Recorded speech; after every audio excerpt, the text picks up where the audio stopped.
I've said that time and time again. So I don't know when the relationship started. But that's not quite what he said in text messages between Roman's attorney, Ashley Merchant, you saw her there, and this key witness. So, Terrence, do you remember telling me that it started when she left the DA's office and was a judge in South Fulton? I see the message there, but I don't recall. I do see that message, but I do not recall. You don't recall texting this? I look back at my text messages through that we've had. I see that message, but I do not recall that. No, ma'am. And when I asked you if you thought it started before she hired him, and you responded absolutely. Your Honor, I'm going to object as to the source of the information that Mr. Bradley allegedly gathered this from. There's been absolutely no foundation, and based on the arguments at the last hearing, that a lot of this is based on gossip, innuendo. Now, this comes on the heels of the Trump team submitting phone records as possible evidence and analysis. They say shows that Wade visited the area of Willis's home dozens of times between January 2021 through November 2021. Remember, Wade was hired to the Trump case that November. Wade also apparently exchanged thousands of calls and texts with her during that time frame. Now, they have both testified that their relationship started the year after that, well after he had been hired. When did your romantic relationship with Miss Willis begin? 2022. When in 2022? Early 2022. So you were appointed in November of 2021? Yes, ma'am. When did you start dating? When I started dating Mr. Wade, it was right around then. April 2022?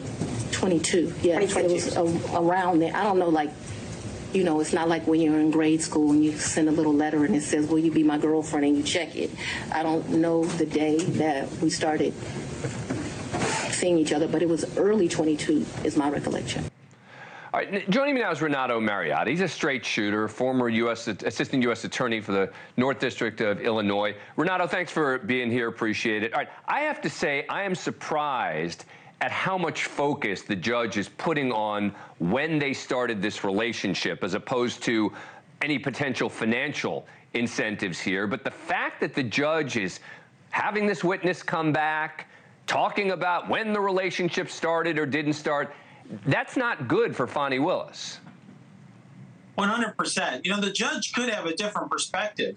You know, he could have said, you know, the bar is so high legally, this really can't matter. It's not going to create a conflict of interest, and just said this wasn't worth his time.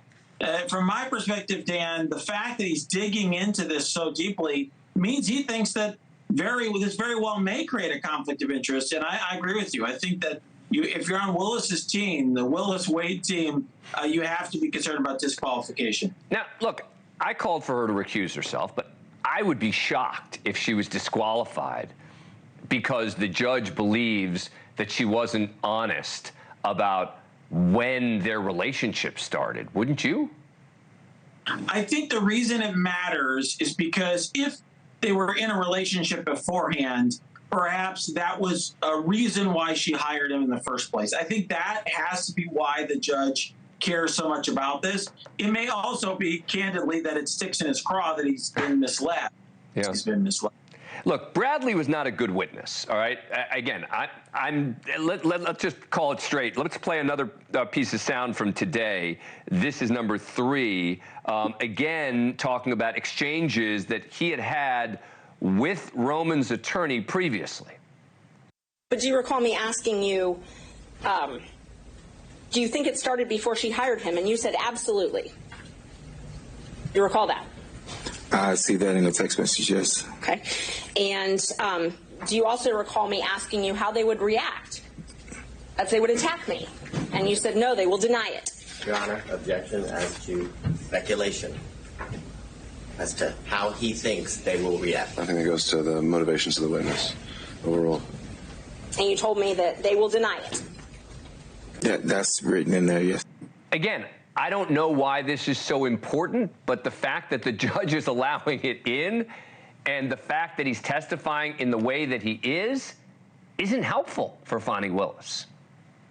Not at all. I mean, at the very least, it just shows that the judge thinks she's dishonest, which can't help in a subsequent trial. I mean, that's the best case scenario for Fani Willis, is that the judge thinks she's a liar, that her boyfriend, who's also on the prosecution team, her former boyfriend, is a liar. That's the best case scenario, and that he's just interested to know so he can learn whether or not he's been deceived by an officer of the court.